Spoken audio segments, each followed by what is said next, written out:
Son las 7 en punto de la mañana, las 6 en las Islas Canarias. Muy buenos días, soy Rosana Laviada. Reciban un cordial saludo en nombre de todo el equipo que hace posible Es la Mañana de Federico en el radio en este martes 23 de julio. Hoy es el día de Santa Brígida y hoy es un día, desde luego, en donde no sé si vamos a experimentar experiencias místicas como la Santa, pero algo parecido. Segunda ola de calor, o al menos eso es lo que nos dicen los expertos, con temperaturas que van a superar los 40 grados y en ascenso en muchos puntos de la península, prácticamente en todo el país. En el centro peninsular, a esta hora de la mañana, a las 7:01, 22 grados, menuda nochecita la que hemos pasado hoy, y hoy vamos a llegar a los 38 grados en Madrid. La máxima de las máximas, atención, en Córdoba, 42 grados, es lógico y normal a estas alturas del año en la que nos encontramos, y la mínima, el pelotón del pasmo, hoy nos situamos en León, allí la mínima hoy marca 14 grados. Pedro Sánchez Pérez Castejón, presidente del Gobierno de España, secretario general del Partido Socialista, presidente de la Internacional Socialista y diputado en ejercicio, tendrá que declarar ante el juez como testigo en la causa que se investiga en torno a los negocios desarrollados por su mujer, Begoña Gómez. Lo hará en la Moncloa el próximo día 30 de julio, es decir, el martes de la semana que viene, a partir de las 11 de la mañana, y me detengo en los cargos que ostenta en la actualidad Pedro Sánchez, el presidente del Gobierno, para dejar claro cuáles son las atribuciones, cuáles son las responsabilidades del esposo de Begoña Gómez. Lo detallo porque hay quienes, elevando a la máxima potencia esa supuesta ignorancia que nos atribuyen a los ciudadanos españoles, o que tratan de hacernos creer que tenemos los ciudadanos españoles, hoy nos hacen creer que es Begoña Gómez, que era Begoña Gómez, quien hacía relaciones y negocios en la Moncloa a la sombra del presidente del Gobierno, sin que el presidente del Gobierno lo supiese, lo aprobase o incluso lo impulsase. Sí, es cierto que el juez Peinado, y a esto me refiero, habla de la investigación a Begoña Gómez por un delito de tráfico de influencia en cadenas, así como la conveniente y útil y pertinente de reclamación del esposo de la investigada, pero no deja de ser un formalismo del instructor para evitar que Sánchez tenga la obligación de testificar en persona y de forma oral, ya que si lo hiciese como presidente del Gobierno podría hacerlo por escrito. Vamos, que la alusión a Pedro Sánchez como el esposo de Begoña Gómez no es más que, digamos, un formalismo que tiene el instructor para evitar que el presidente del Gobierno pueda no declarar de manera oral en la Moncloa como el juez tiene previsto. Lo que sí que puede hacer el presidente del Gobierno, en virtud del artículo 416 de la Ley de Enjuiciamiento Criminal, es, como familiar que es de Begoña Gómez, su esposo, negarse a declarar en contra del investigado. Esto sí lo podría hacer el presidente del Gobierno, pero llamándole a declarar como testigo, como esposo de la investigada, no puede evitar esa declaración oral, que es lo que quiere realizar el juez instructor Peinado. Es decir, declarar en contra de Begoña después de que el empresario de referencia de Gómez y de referencia de la Moncloa, el señor Carlos Barrabés, digo de referencia de la Moncloa porque nos hemos enterado en las últimas fechas que el señor Carlos Barrabés era un empresario, digamos, innovador, ejemplo para el resto de los empresarios, a pesar de que no estaba en esa lista de los 2.000 empresarios más importantes del país, pero para la Moncloa sí, también imputado actualmente, reconociese ante el juez que en al menos 2 de las 8 reuniones que había mantenido en Moncloa con Begoña Gómez, allí estuvo también presente Pedro Sánchez. Esto se produce justo después de que Carlos Barrabés le dijese esto al juez. La casualidad ha querido que la citación del presidente del Gobierno se produzca justo un año después de este momento.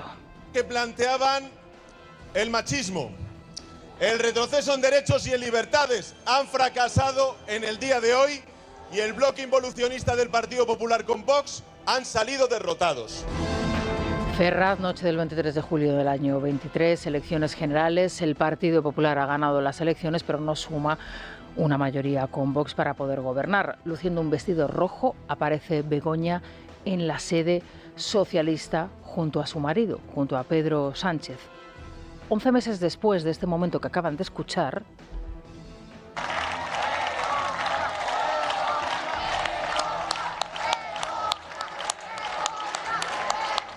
Begoña Gómez reaparece en un mitin socialista en Benalmádena. Sería una de las últimas veces que veríamos a la mujer del presidente del Gobierno en público. La siguiente la hemos visto en un juzgado. Una Begoña conduce a Sánchez y a la legislatura al abismo.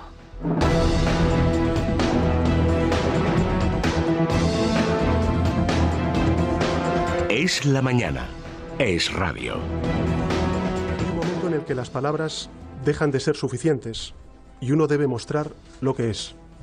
Yo dimití para defender mis convicciones. Y yo le pregunto, señor Rajoy, ¿dónde están las suyas? Porque ahora mismo para España es mucho mejor el que usted abandone la presidencia del Gobierno a que permanezca en ella. Señor presidente, si usted no pone fin a su agonía, desgraciadamente acabarán agonizando las instituciones y nuestra democracia. Así que solamente le queda una salida honorable. Presente su dimisión oficial ante el rey esta misma mañana. Solo tiene un camino: dimitir. No arrastre a España en su caída, señor presidente. Dimita.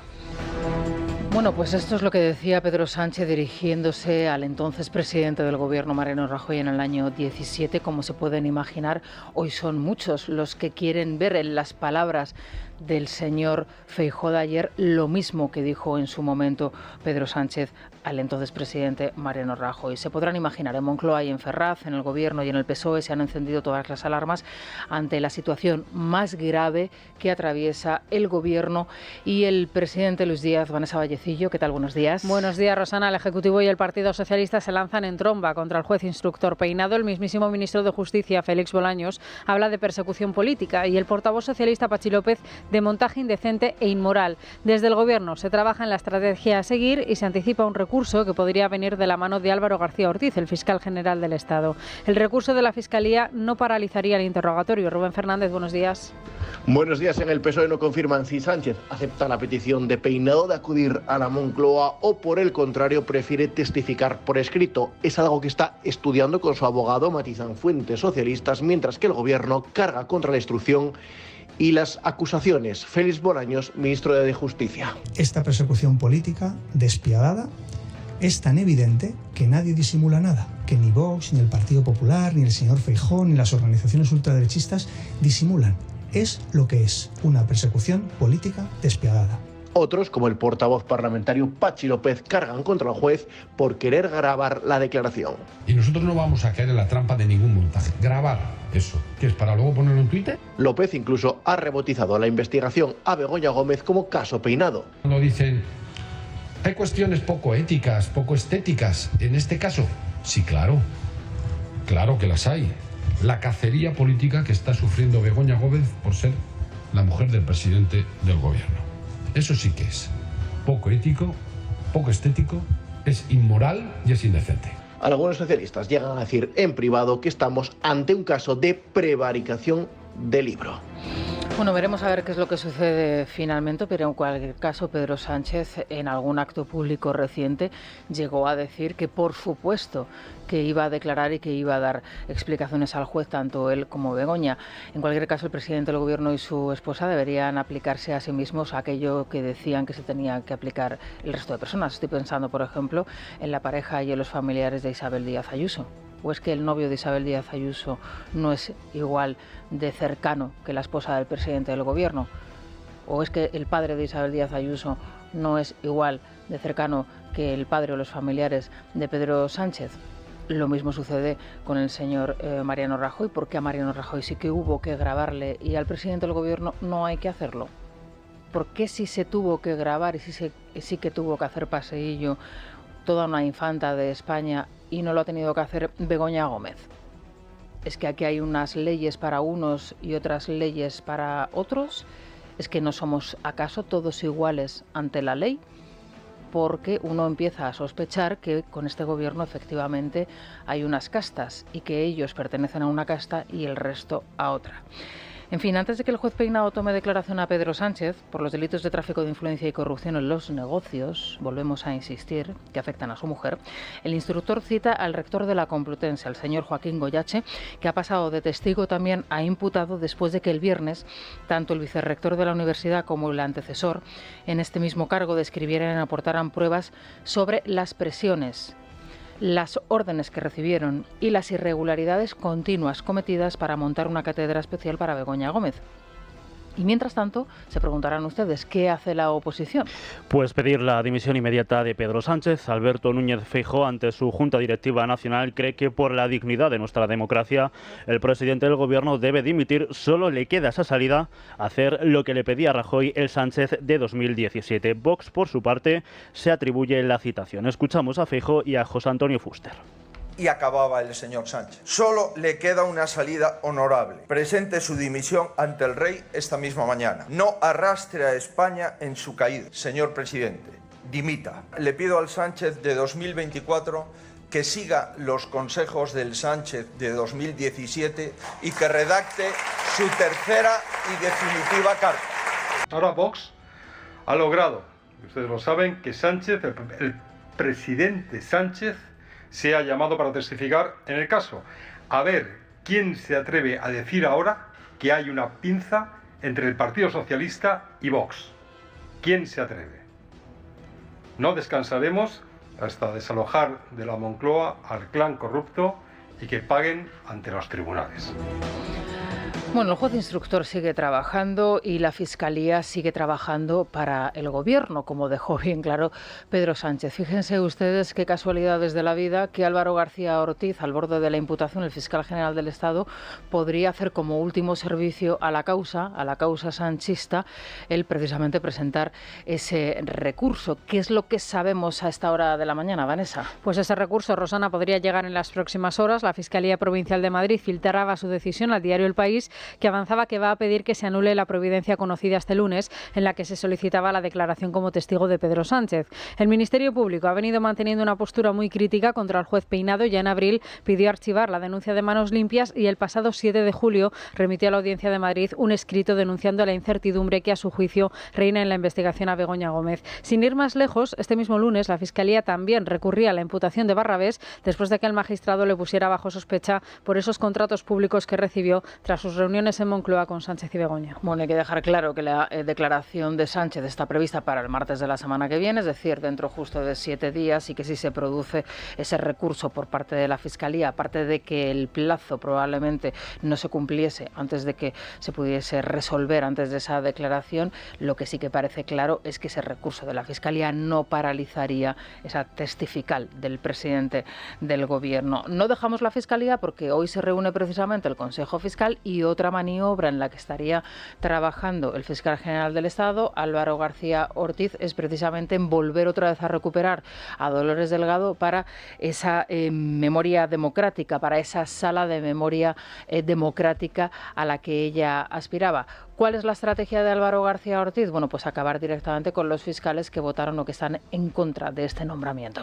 Han pasado 2 meses de esa anulación por parte del Alto Tribunal y hoy el Consejo Fiscal se dispone a estudiar el conflicto de intereses que se presenta en el hecho de que Dolores Delgado ocupe el puesto de fiscal de sala de memoria democrática cuando su marido, Baltasar Garzón, dirige una fundación que se desenvuelve precisamente en ese campo. El artículo 58 del Estatuto prohíbe a los miembros del Ministerio Fiscal ejercer sus cargos cuando su cónyuge o una persona ligada de forma estable por análoga relación de afectividad ejerza una actividad que obstaculice la imparcialidad. García Ortiz ha mostrado un gran afán por dar esta fiscalía a la que fuera su jefa, tanto es así que el pasado julio algunos vocales, en señal de protesta por no decidir esto en una reunión, se negaron a participar en la votación. Ahora Dolores Delgado se propone recusar a 3 de ellos. Es una información que pueden leer en Libertad Digital y que firma nuestro compañero Miguel Ángel Pérez. Buenos días. El fiscal general del Estado, Álvaro García Ortiz, explota un vacío legal para intentar nombrar otra vez a Dolores Delgado, fiscal de Sala de Memoria Democrática y Derechos Humanos. Este martes se reúne el Consejo Fiscal para abordar nuevamente la designación de Delgado tras estudiar un informe de incompatibilidad efectuado por la inspectora fiscal jefe. Fuentes fiscales consultadas por Libertad Digital denuncian que Álvaro García Ortiz quiere explotar un vacío legal para volver a nombrar a su amiga Dolores Delgado como fiscal de sala. El fiscal general pretende resolver él mismo las 3 recusaciones planteadas por Delgado contra los 3 vocales del Consejo Fiscal, en lugar de dejar esta decisión en manos del propio Consejo Fiscal. Las mismas fuentes consultadas sostienen que todo apunta a que García Ortiz asumirá en exclusiva esta resolución, las aceptará y la mayoría de 7-5 en contra de volver a nombrar a Delgado pasará de 5-4 a favor de nombrarla. Bien, y hoy se celebra en el Congreso de los Diputados el último pleno, el último macropleno, el llamado pleno Escoba, antes de que los diputados se vayan de vacaciones, porque sí, ellos también se van de vacaciones, aunque el momento sea el que nos encontramos. La verdad es que hoy se van a aprobar varias cuestiones, pero una, la fundamental, es la relativa a la ley de extranjería. Y en principio ayer el Partido Popular confirmó que va a votar no, después de que el Gobierno no se haya venido a negociar ninguna de las 6 propuestas de esa ley de extranjería o para esa ley de extranjería que el Partido Popular había propuesto. Por ejemplo, una de ellas, una actuación a nivel global europeo que actúe contra las mafias, otra de ellas ese control, digamos, por parte de las autonomías con una dotación presupuestaria para poder hacerse cargo de los menores no acompañados. Mientras tanto, la situación sigue empeorando. La situación en concreto en las Islas Canarias, en el archipiélago canario, es absolutamente lamentable. Allí ya no hay recursos, allí cada día que pasa aparecen más pateras, por supuesto, con muchas personas dentro y muchos de ellos menores o mujeres embarazadas. Fíjense ustedes, en las últimas horas conocíamos los datos, el número total de migrantes irregulares llegados a Canarias desde julio del año 17 hasta el año 2024, es decir, desde 17 hasta 2024 suma 153.803. 153.803 efectivos, y en lo que va del año 24 han llegado cerca de 20.000 personas y todavía nos queda toda la, digamos, temporada estival, ¿no?, de mejor tiempo, que favorece que lógicamente las embarcaciones puedan arribar a Canarias. En lo que llevamos de año, 20.000 personas según los datos del Ministerio del Interior. Como les digo, no hay acuerdo y está por ver quién adopta los acuerdos propuestos por el Gobierno. Está por ver cuál es la posición que defiende finalmente Junts. De perder la votación de hoy, Pedro Sánchez estaría ante una nueva derrota parlamentaria. En Canarias la situación es cada vez más insostenible. Las propias previsiones del Gobierno insular hacen que la reforma de la ley se quede corta. Unas 70.000 personas están en espera en las costas de África, lo que supone que al final del verano la cifra de menores migrantes no acompañados que podrían llegar a nuestro país se multiplique de los 5.500 actuales hasta los casi 20.000. A solo unas horas de que se debata la reforma de la ley en el Congreso, el Gobierno podría sufrir un nuevo batacazo, aunque confían en que los populares cambien de postura en el último momento. Desde Génova ya dan por hecho que se aprobará la reforma con el apoyo de los separatistas. Tiene más detalles Leticia Barquín. Buenos días. Buenos días. El Gobierno de coalición asume su derrota y pronostica una nueva iniciativa parlamentaria fracasada. Tanto el PSOE como Sumar ponen la mirada en la decisión que finalmente vaya a adoptar el Partido Popular, que no resolverá la duda sobre el sentido de su voto hasta el último minuto. La abstención de los populares valdría para iniciar la tramitación de la reforma del artículo 35 de la Ley de Extranjería. Sin embargo, tanto Junts como el PNV ya han mostrado el rechazo a la iniciativa. El portavoz del PSOE en el Congreso, Patxi López, ve poco margen para la negociación, pero no duda en atacar al Partido Popular. El PP no necesita a Vox para ser Vox. El PP no necesita a Vox para hacer políticas de ultraderecha. Y mañana lo va a demostrar una vez más votando en contra de la reforma de la ley de extranjería. Así que ni partido de Estado ni nada de nada. Fuentes de Sumar ya vaticinan una derrota, aunque confían en que el PP cambie de postura in extremis. Desde que arrancó la legislatura, la mayoría de investidura ha mostrado su fragilidad con votaciones como la ley del suelo o la prohibición del proxenetismo, en las que los socios del Gobierno dejaron solo al Partido Socialista. Es la mañana. Es radio. 7:30 de la mañana, 6:30 en las Islas Canarias. Continúan escuchando Es la Mañana de Federico en el radio. Les recordamos que también nos pueden ver a través de nuestro canal en YouTube, en directo ahora mismo, desde las 7 en punto de la mañana hasta las 12 del mediodía, a partir de las 10, como siempre, con Isabel González. Ojo, porque estamos en la segunda ola de calor, con temperaturas de más de 40 grados en muchos puntos de la península y en especial en el sur. En el centro peninsular, ahora mismo en Madrid, 22 grados. Hoy la máxima será de 38. Las máximas 42 grados en Córdoba y la mínima en León con 14. Por favor, muchísima precaución, porque ya saben todos ustedes que en estos días, bueno, pues hay que evitar sobre todo las horas centrales del día, no hacer deporte y no hacer burradas, ¿no?, en estas horas principales en donde el sol y el calor sobre todo se hace más agudo. Evitar deshidratarse, ir a la fresca si es posible, por la sombra, y disfrutar de la playa o de la piscina si son ustedes afortunados. Así que que ya saben, y si no, en casita con el aire acondicionado, que se está estupendamente. Bueno, pues va a resultar que uno va a poder montar una cátedra allá donde quiera, de la manera que le dé la gana y siempre y cuando, bueno, pues haga favores al gobierno de turno. Al menos esa es la sensación que nos da también la noticia que en exclusiva les está contando Es la Mañana de Federico y Libertad Digital sobre Forestalia, que a partir de ahora va a tener una cátedra también extraordinaria en la Universidad de Zaragoza. Bueno, con esta y otra noticia que ahora mismo es apertura en Libertad Digital y que tiene que ver con el caso Boló y la trama rusa, una exclusiva que firma Miguel Ángel Pérez, vamos a iniciar este repaso por otras informaciones. Lo hacemos con Jaime Fernández y con Silvia Ribeiro. Silvia, buenos días de nuevo. ¿Qué tal, Rosana? Buenos días. Forestalia va a tener, como dices, una cátedra en la Universidad de Zaragoza. Como ha podido saber este programa, va a estar dirigida por Julio Tejedor, el que fuera secretario general de la presidencia del gobierno de Lambán y también asesor de Forestalia en estos últimos años. Su trayectoria en el Ejecutivo Autonómico estuvo marcada por la promoción del negocio de las renovables en Aragón, entre ellos el clúster del Maestrazgo, cuya fase de construcción podría autorizar hoy mismo el Consejo de Ministros junto a otros 1.000 proyectos. Forestalia va a percibir por esta cátedra 20.000 euros al año, según el reglamento para la creación de cátedras de la universidad consultado por este programa. Bueno, pues esto de alguna manera huele muy mal, ¿no? Ese trato de privilegio obtenido en este caso por Forestalia y traducido a su vez en esa cátedra sospechosa en la Universidad de Zaragoza, pues da mucho que pensar. Entendemos que a lo largo de las próximas horas darán más explicaciones sobre el objeto de esa cátedra, porque claro, uno está hablando de Begoña Gómez y de su cátedra exclusiva en la Universidad Complutense, montada desde la Moncloa, con, digamos, ciertas irregularidades que han venido confirmando los vicerrectores de la universidad, y claro, de repente se encuentra con esta noticia y Forestalia y a uno le hacen sospechar, ¿no?, de la regularidad de esta cátedra. Así que entiendo que en las próximas horas tanto la universidad como Forestalia, como el propio gobierno de Aragón, porque aquí ya ven ustedes que el señor Tejedor es el que va a ser el director de esta cátedra, pues tendrán que dar explicaciones al respecto, porque aquí parece que hay también cierto, no voy a decir tráfico de influencias o trato de favor, pero algo así parece.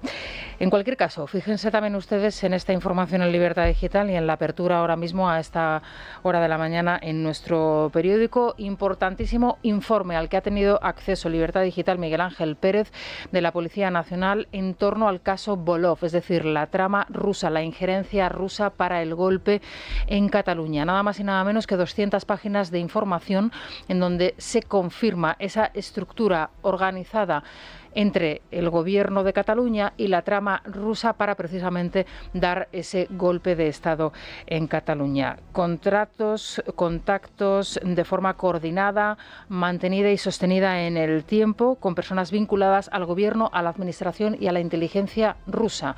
Esta es la conclusión textual de los agentes de la Policía Nacional en ese informe completo de 200 páginas, nada más y nada menos, con unos esquemas y unas estructuras organizativas que pueden ver claramente en Libertad Digital y que lógicamente han pasado al juez Aguirre, que es el juez instructor en esta causa. Jaime. Libertad Digital ha tenido acceso a un informe policial de cerca de 200 páginas que confirma las conexiones de Puigdemont con Putin para lograr la independencia de Cataluña.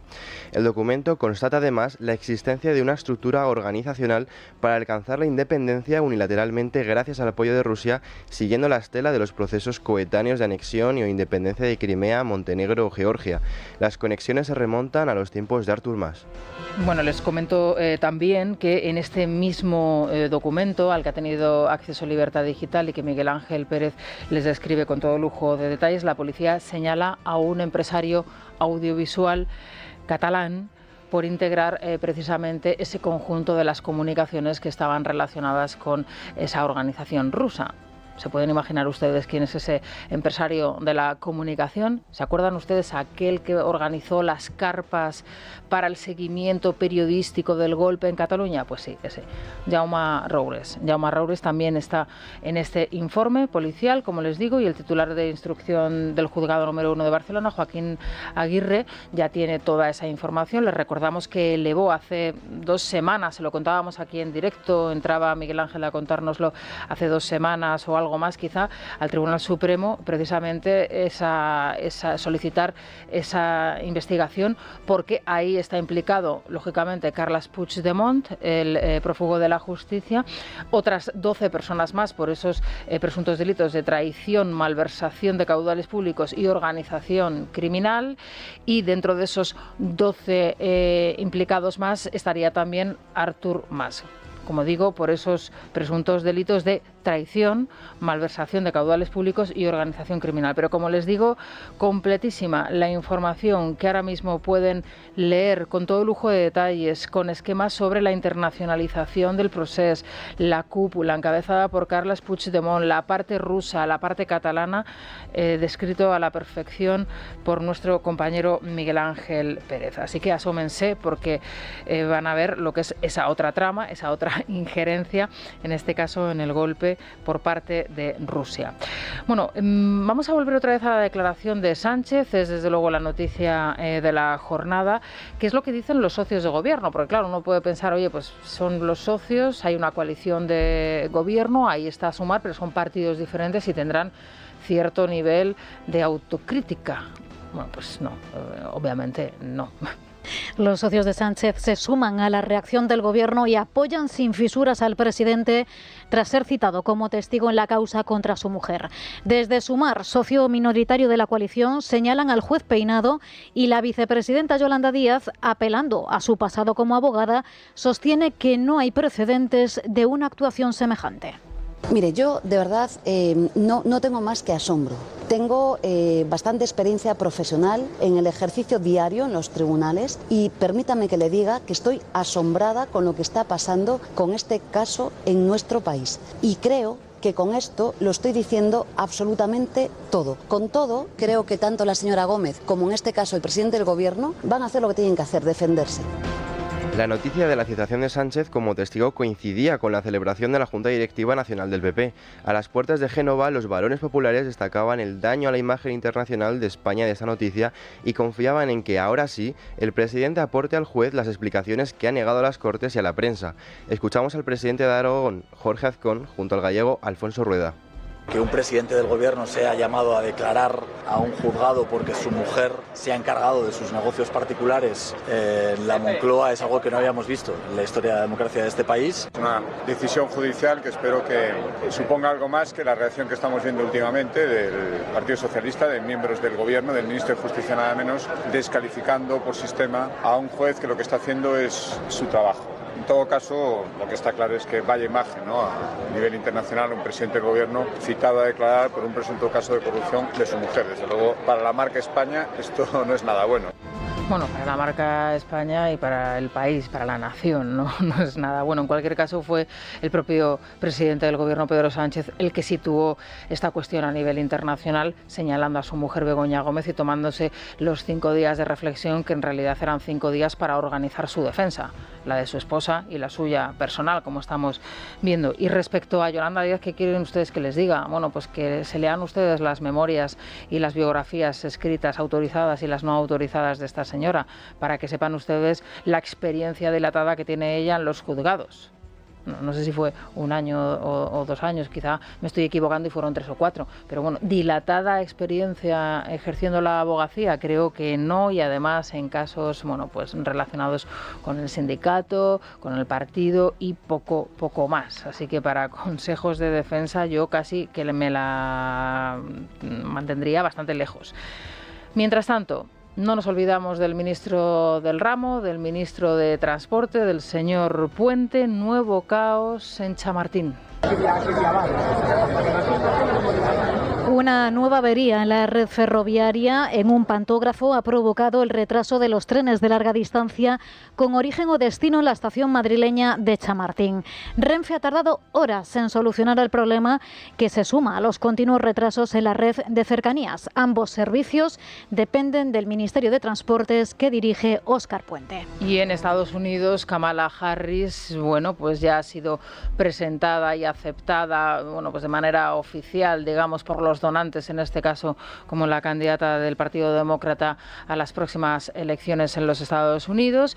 La hemos visto a ella muy sonriente, muy relajada. Parece que lógicamente tiene confianza, y al menos la expresión de su rostro y de ella misma en su versión, en su mejor versión, es que tiene la confianza del partido. Y también hemos escuchado, que no visto, a Biden, o al menos nos tenemos que creer que sea Biden, porque claro, ahora en los tiempos que corren con la inteligencia artificial, pues podría ser una máquina, un robot o un imitador. Nos dicen que es Biden, nos creeremos que ha sido él el que ha aparecido. Kamala Harris ha logrado reunir ya el apoyo de los delegados necesarios para su nominación presidencial en la Convención Demócrata. Además, en 24 horas ha recaudado más de 90 millones de euros para la campaña. En su primera aparición pública tras el paso atrás de Biden, la actual número 2 del gobierno de Estados Unidos ha hablado telefónicamente con el todavía presidente. Amamos a Joe y a Jill, son como una familia para nosotros. Es mutuo. Sabía que seguías ahí. No te vas a ir, Joe. Te estoy viendo, te veo, chica, te quiero. Te quiero, Joe. Pues esto, más que una presentación de una candidatura, parece otra cosa. Me van a permitir ustedes, es un poquito elevadito el tono, ¿no? Así, en fin, esto es lo que hacen las relaciones en la Casa Blanca. Vamos a hacer una pausa y seguimos con la prensa económica. Es la mañana. Es radio. 7:44. Luis Fernando Quintero, ¿qué tal? Buenos días. ¿Qué tal, Rosana? Muy bien. Vamos con ese resumen de la prensa económica, como siempre con Libre Mercado. Veo Belarra, y racionamiento inmobiliario. Esto en una misma frase, ¿qué significa, por favor?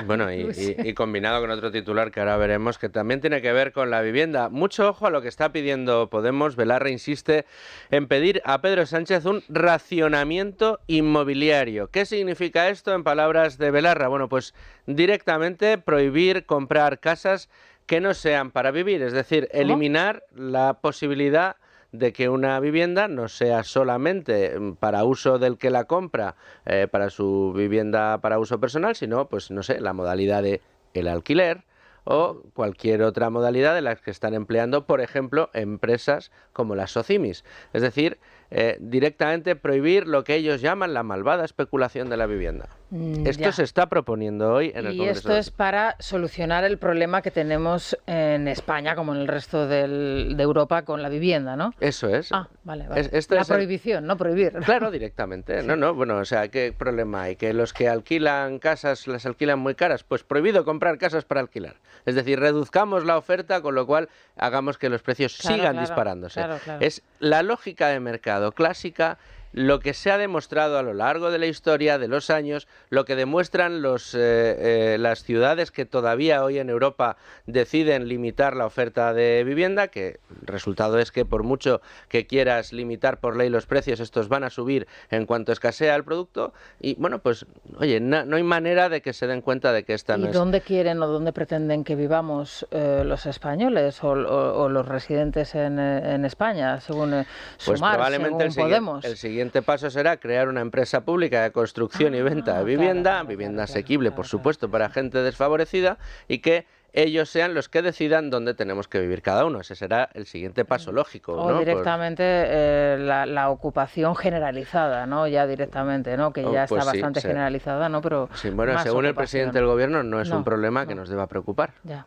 Pues que hable con la gente que tiene la vivienda ocupada, a ver si no es un problema que les preocupe. En fin, y más de vivienda, porque claro, seguimos fomentando eso. Pues fíjate, nuevo sablazo fiscal a la vivienda es el otro titular que tenemos ahora mismo en Libre Mercado. Una parte del gobierno reclama ya una subida de los IBIs de las casas más caras. Es decir, si la vivienda... A mí me gustaría proponerle a nuestros oyentes... ¿Qué es una casa cara? Un ejercicio. Claro. Bueno, primero, que es una casa cara, y segundo, que analicemos la cantidad de impuestos que operan sobre una vivienda, que son infinitos, desde que si la compras pagas, si la vendes pagas, si la tienes pagas, si la alquilas pagas, si no la alquilas también pagas una imputación de rentas, en el caso de las segundas viviendas. Es decir, pongamos a analizarnos la cantidad de impuestos que ya están establecidos sobre la vivienda. Bueno, pues quieren uno más, es decir, aquellas viviendas que ya ellos consideren que son especialmente caras, bueno, pues que tengan un impuesto adicional, como si fuera un impuesto a las casas de lujo, como si al ser proporcionales al precio no tuvieran ya impuestos mayores. La cuestión es poner facilidades, ¿no? Poner facilidades para solucionar un problema que pasa por ser probablemente uno de los problemas más graves que tenemos ahora mismo, ¿no? Que es el de la vivienda, ¿no?